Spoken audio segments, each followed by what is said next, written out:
প্রিয় শিক্ষার্থীবৃন্দ, আসসালামু আলাইকুম। প্রিয় শিক্ষার্থীবৃন্দ, আশা করি তোমরা সবাই ভালো আছো। কম্পিউটার টেকনোলজির চতুর্থ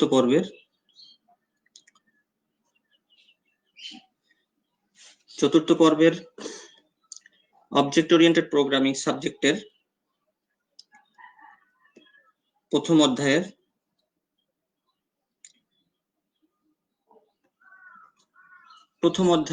প্রথম লাইভ ক্লাসে তোমাদের শুভেচ্ছা জানাচ্ছি। আজকের ক্লাস উপস্থাপনায় আমি Mohammad Shakil Al Masum, instructor computer, Barisal polytechnic institute. শিক্ষার্থীরা, তোমরা কি আমাকে শুনতে পাচ্ছ? শুনতে পেলে একটু আমাকে কমেন্ট করো।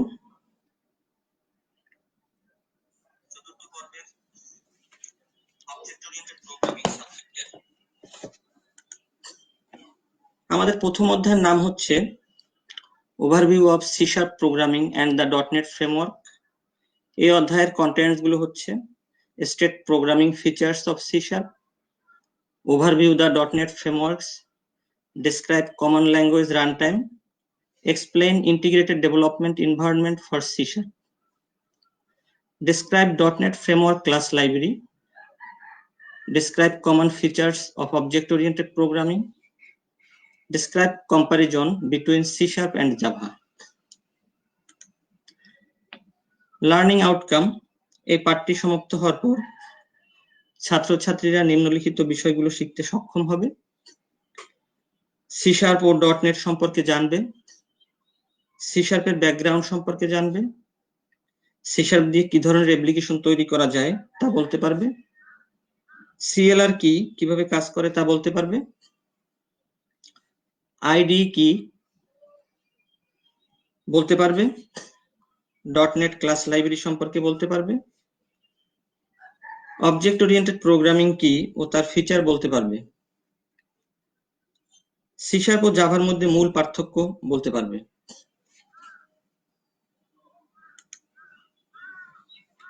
প্রিয় শিক্ষার্থীরা, এই সাবজেক্টে আমরা যেহেতু C# প্রোগ্রামিং শিখবো এবং জানবো, শুরুতেই আমাদের জানা দরকার C# কি।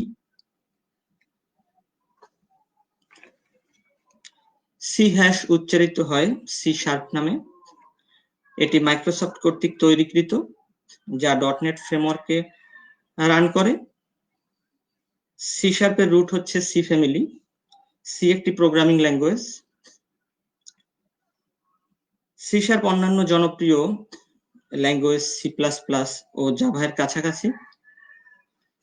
প্রথম ভার্সন রিলিজড হয় C# এর 2002 সালে। 2019 সালে লেটেস্ট ভার্সন C#8 রিলিজড হয়। Why use C#? C# কেন ব্যবহার করে? এটি সারা বিশ্বের জনপ্রিয় প্রোগ্রামিং ল্যাঙ্গুয়েজ। এটি সহজে শেখা যায়। এটির হিউজ কমিউনিটি সাপোর্ট রয়েছে। যেহেতু C#, C++, জাভা এর কাছাকাছি, প্রোগ্রামারদের পক্ষে C# বা তার বিপরীতে সুইচ করা সহজ করে তোলে। এরপরে আমরা দেখব state programming features of C#। আমরা জানি C# একটি অবজেক্ট ওরিয়েন্টেড প্রোগ্রামিং ল্যাঙ্গুয়েজ। তার অনেকগুলো ফিচার রয়েছে। ডান পাশে আমাদের একটি চিত্র দেয়া রয়েছে তার ফিচারগুলো। আমরা এগুলোর একটি একটি করে জানবো এগুলো সম্পর্কে। প্রথমে আমরা দেখি সিম্পল। এটি সহজ প্রোগ্রামিং ল্যাঙ্গুয়েজ যা স্ট্রাকচার পদ্ধতি প্রদান করে। C# এর সমৃদ্ধ লাইব্রেরি ফাংশন, ডেটা টাইপস রয়েছে। এরপরে মডার্ন প্রোগ্রামিং ল্যাঙ্গুয়েজ। বর্তমান ট্রেন্ডের উপর ভিত্তি করে তৈরিকৃত C# অত্যন্ত শক্তিশালী এবং সহজ, যার সাহায্যে আমরা আন্তঃব্যবহারযোগ্য শক্তিশালী অ্যাপ্লিকেশন তৈরি করতে পারি। এরপরে অবজেক্ট ওরিয়েন্টেড। C# হচ্ছে একটি object oriented programming. Object oriented programming এ প্রজেক্ট বা সফটওয়্যার ডেভেলপ করা এবং মেইনটেইন করা সহজ হয়, কিন্তু প্রসিডিউর ওরিয়েন্টেডে এটি সহজ না, কারণ যদি কোড বেশি হয় তাহলে প্রজেক্টের সাইজও বাড়ে। 4 নম্বরে আমরা দেখছি টাইপ সেফ। C# এর টাইপ সেফ কোড কেবলমাত্র সেই মেমোরির অবস্থানটিকে অ্যাক্সেস করতে পারে যেটি চালানোর অনুমতি রয়েছে। 5 নম্বরে রয়েছে ইন্টারঅপারেটিবিলিটি। C# এর ইন্টারঅপারেটিবিলিটি সুবিধা বিদ্যমান। 6 নম্বরে রয়েছে scalable and updatable. C sharp স্বয়ংক্রিয়ভাবে স্কেলযোগ্য ও আপডেটেবল প্রোগ্রামিং ল্যাঙ্গুয়েজ। এরপর রয়েছে কম্পোনেন্ট ওরিয়েন্টেড। সি শার্প হলো উপাদান ভিত্তিক ল্যাঙ্গুয়েজ। এটি উদীয়মান সফটওয়্যার ডেভেলপমেন্ট কৌশল যার সাহায্যে আরো রোবস্ট ও অত্যন্ত স্কেলেবল অ্যাপ্লিকেশন তৈরি করা হয়। 8 নম্বরে রয়েছে structured programming language. C sharp প্রোগ্রামকে অনেকগুলো ফাংশনের মাধ্যমে অনেক পার্টে বিভক্ত করে, তাই এটি সহজে বোঝা যায় এবং পরিবর্তন করা যায়। Rich library. সি শার্পে অনেক বিল্ট ইন ফাংশন প্রদান করে, যার ফলে ডেভেলপ করা অনেক দ্রুত হয়। Fast speed. সি শার্পে কম্পাইল এবং এক্সিকিউশন অনেক দ্রুত সম্পন্ন হয়। What can you do with C sharp? C sharp দিয়ে কি করতে পারো? Mobile applications, desktop applications, web applications, websites, games, database applications and much much more. আরো অনেক বেশি কিছু আমরা এটা দিয়ে করতে পারি। এরপরে আমরা দেখব overview the dot net frameworks. ডটনেট framework সম্পর্কে জানবো। ডটনেট ফ্রেমওয়ার্কটা কি জেনে নেই। ডটনেট ফ্রেমওয়ার্ক মাইক্রোসফট কর্তৃক তৈরিকৃত একটি সফটওয়্যার ডেভেলপমেন্ট প্ল্যাটফর্ম। ডটনেট ফ্রেমওয়ার্কের প্রধান দুটি উপাদান হলো কমন ল্যাঙ্গুয়েজ রান টাইম এবং ডটনেট ফ্রেমওয়ার্ক ক্লাস লাইব্রেরি। ডটনেট ফ্রেমওয়ার্ক বিভিন্ন প্রোগ্রামিং ল্যাঙ্গুয়েজ সাপোর্ট করে 60+, এর মধ্যে ভিজুয়াল বেসিক, সি শার্প ইত্যাদি। সুতরাং ডেভেলপাররা তাদের প্রয়োজনীয় অ্যাপ্লিকেশন ডেভেলপ করতে পারে, ল্যাঙ্গুয়েজ চুজ করতে পারে ও নির্বাচন করতে পারে।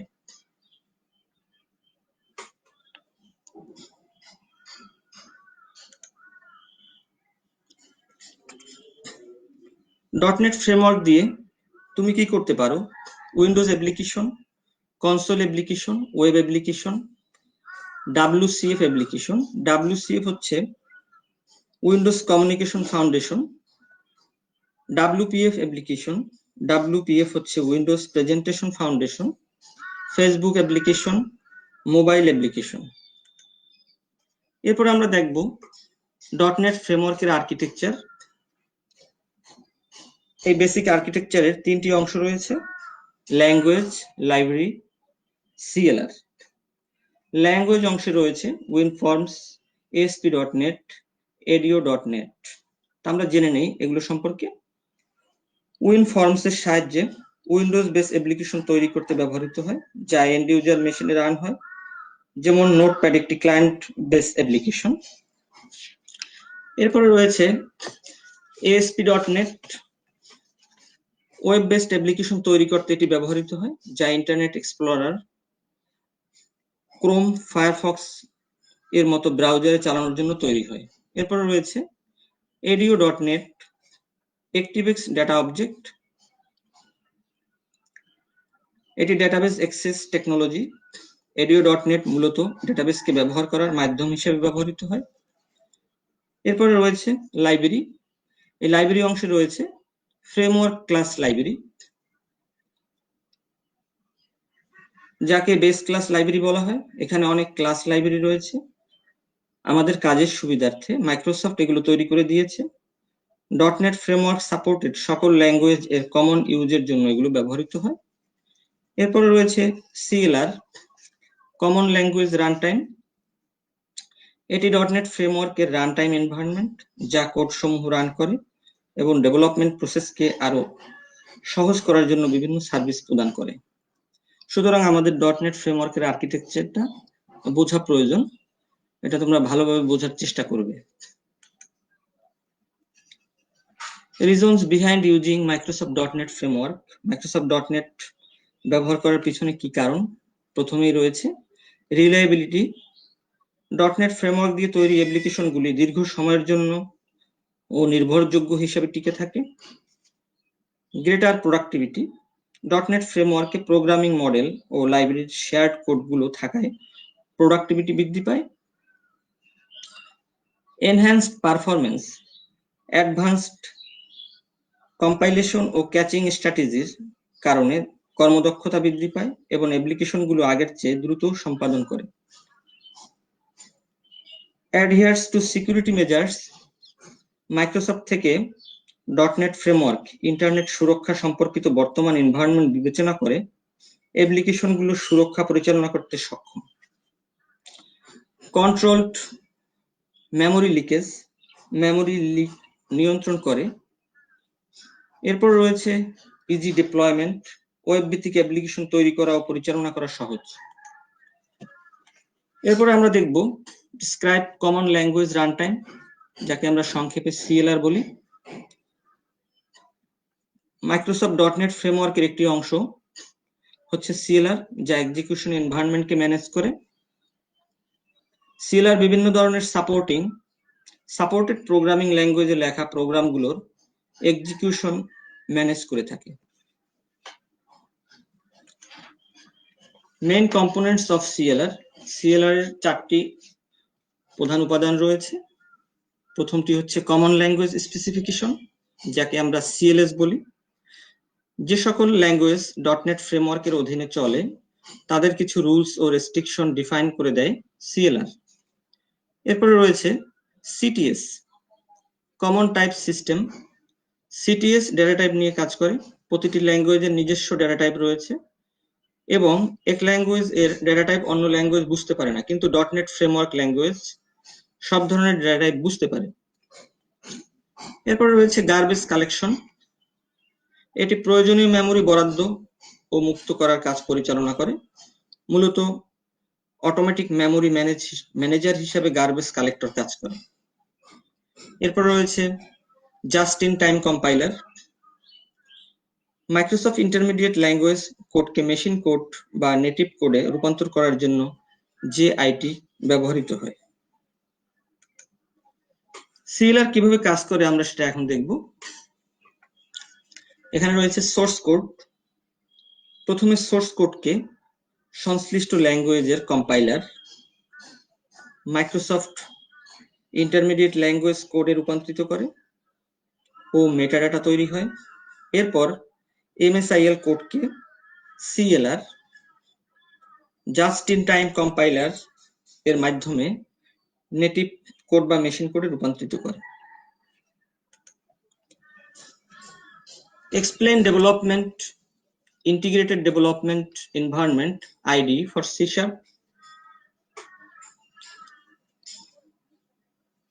IDE-টা কি সেটা আমাদের জানা দরকার। IDE হচ্ছে একটি সফটওয়্যার ডেভেলপমেন্ট টুল যা কোড লেখা ও কম্পাইল করতে ব্যবহৃত হয়। IDE-র মধ্যে কম্পাইলার, ডিবাগার, ইন্টারপ্রেটার সুবিধা রয়েছে।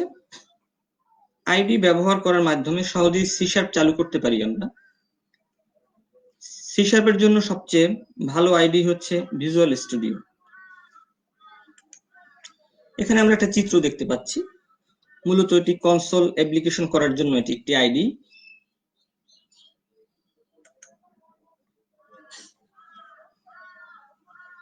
.NET ফ্রেমওয়ার্ক ক্লাস লাইব্রেরি, আমরা ক্লাস লাইব্রেরি সম্পর্কে জানব।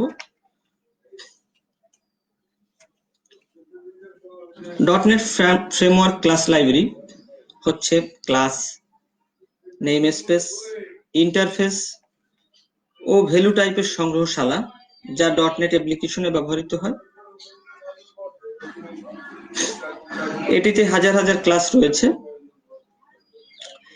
যা নিম্নের ফাংশনগুলোকে সমর্থন করে। ফাংশনগুলো আমরা দেখে নেই।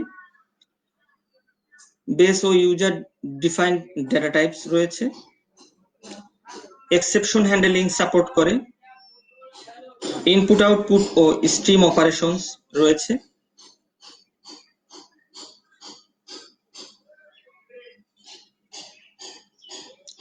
আন্ডারলাইন সিস্টেমের সাথে যোগাযোগ রয়েছে। ডেটা অ্যাক্সেস করতে দেয়।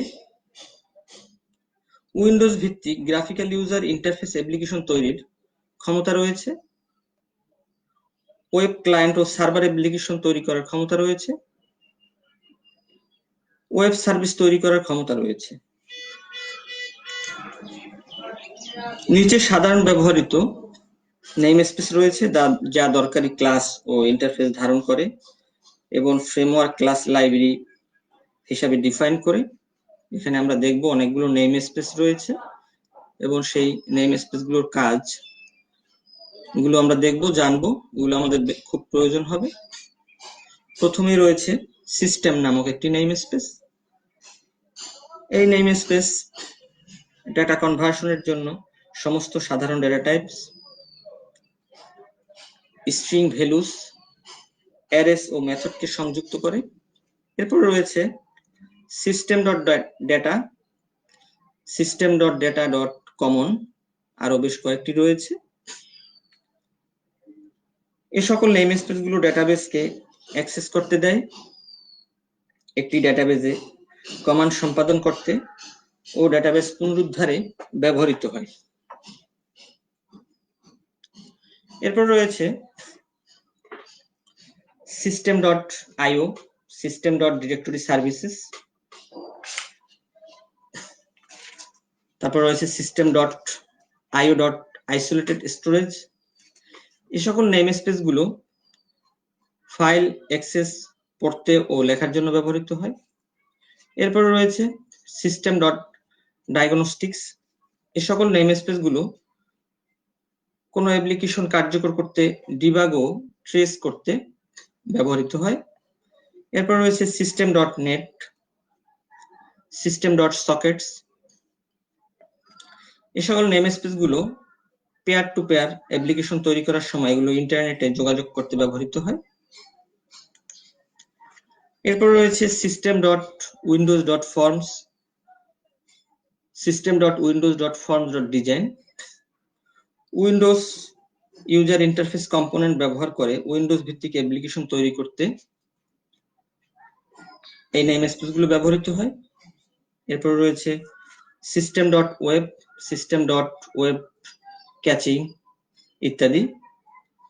সিস্টেম ডট ওয়েব সম্পর্কিত নেম স্পেস গুলো ASP.NET ওয়েব অ্যাপ্লিকেশন তৈরি করতে ব্যবহৃত হয়, যা ওয়েবে রান করে। এরপর রয়েছে system dot web dot services, system dot web dot services dot description ইত্যাদি। XML ওয়েব সার্ভিস ও কম্পোনেন্ট তৈরি করতে এই সকল নেম স্পেস ব্যবহৃত হয়, যা ওয়েবে প্রকাশিত হতে পারে। এরপর রয়েছে system dot security, system dot security dot permission, এসব সংক্রান্ত। এই সকল নেম স্পেস গুলো অথেন্টিকেশন, অথরাইজেশন, এনক্রিপশন এর উদ্দেশ্যে ব্যবহৃত হয়। এরপরে রয়েছে system dot XML, system dot XML schema ইত্যাদি। এই নেম স্পেস গুলো XML ফাইল তৈরি ও অ্যাক্সেস করতে ব্যবহৃত হয়। আমাদের এই সকল নেম স্পেস গুলোর নাম এবং কাজ জানাটা খুবই জরুরি, কারণ আমাদের প্রোগ্রামিং করতে হলে এই সকল জিনিসগুলো আমাদের লাগবে। সুতরাং তোমরা এই জিনিসগুলোকে শিখে নিবে এবং মনে রাখার চেষ্টা করবে। এরপরে আমরা দেখব describe common features of object oriented programming. আমরা যেহেতু যে সাবজেক্টটা পড়ছি এটি অবজেক্ট ওরিয়েন্টেড প্রোগ্রামিং, আমাদের জানা দরকার অবজেক্ট ওরিয়েন্টেড প্রোগ্রামিং কি।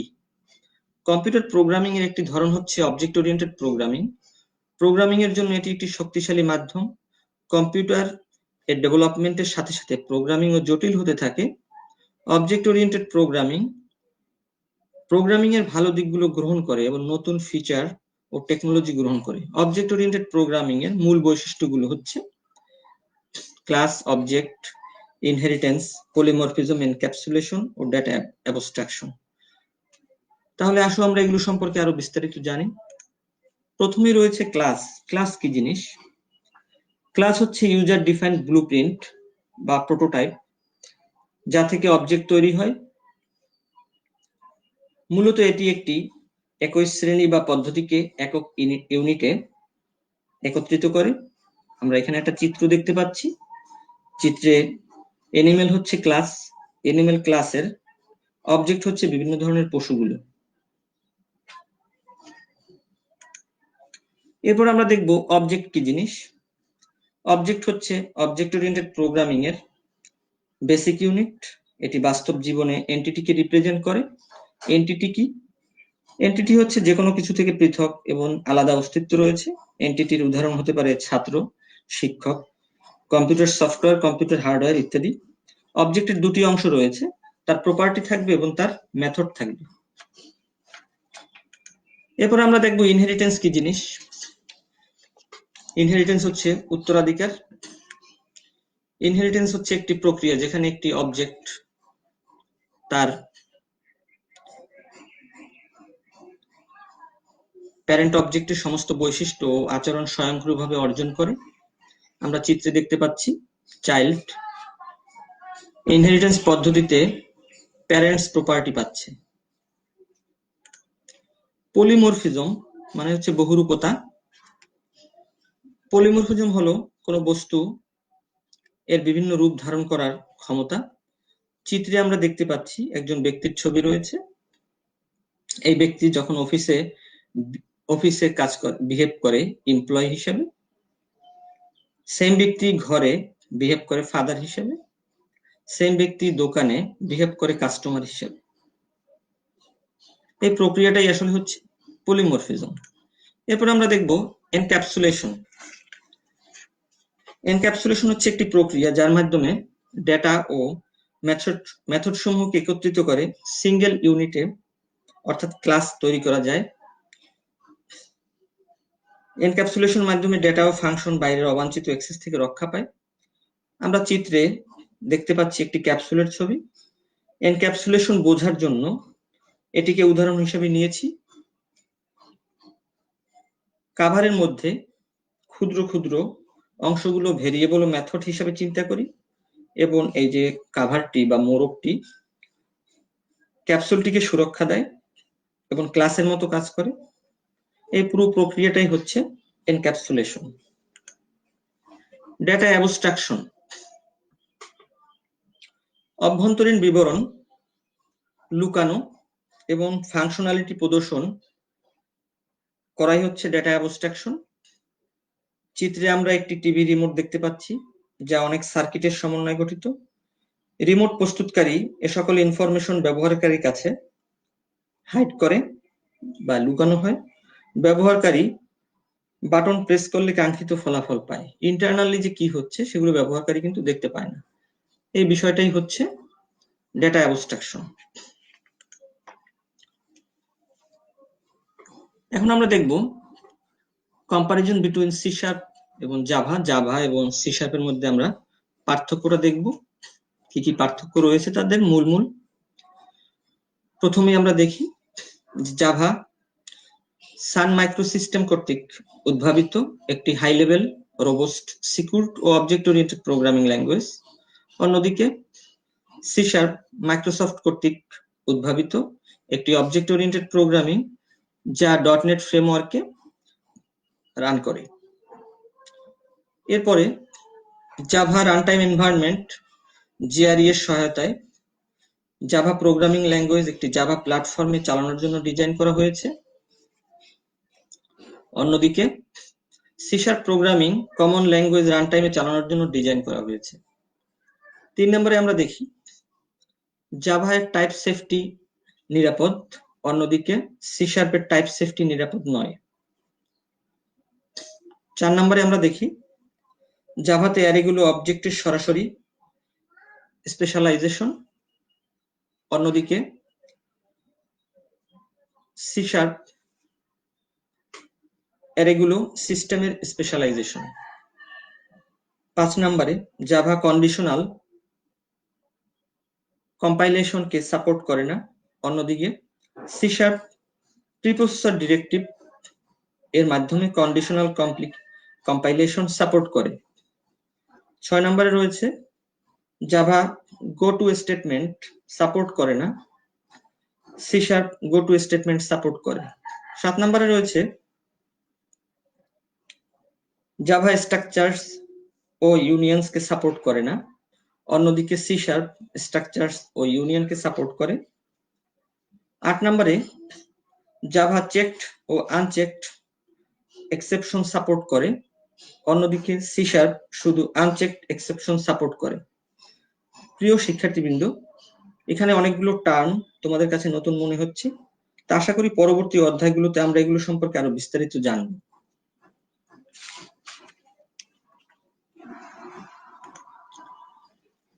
হোমওয়ার্ক, তোমাদের কিছু বাড়ির কাজ দেয়া রয়েছে এখানে। এখানে বেশ কয়েকটি কোশ্চেন আমি দিয়েছি, তোমরা এই কোশ্চেনগুলো উত্তর খাতায় লিখবে এবং ইনস্টিটিউট খোলার পরে তোমাদের যে শ্রেণী শিক্ষক তিনি এই কাজগুলো দেখবেন এবং তোমরা এই চ্যাপ্টারটি ভালোভাবে পড়বে। তোমাদের যদি কোনো প্রশ্ন থাকে তাহলে কমেন্ট বক্সে জানাতে পারো, আমাকে ইমেইলও করতে পারো, ইনশাআল্লাহ তোমাদের প্রশ্নের উত্তর দিব।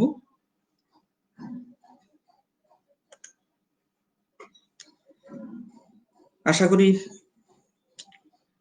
তোমরা এই ভিডিওটি পুনরায় দেখবে। জাতীয় দক্ষতা বাতায়ন www.skills.gov.bd এই ওয়েবসাইটে অথবা দক্ষতা বাতায়নের ফেসবুক পেজে www.facebook.com/skills.gov.bd।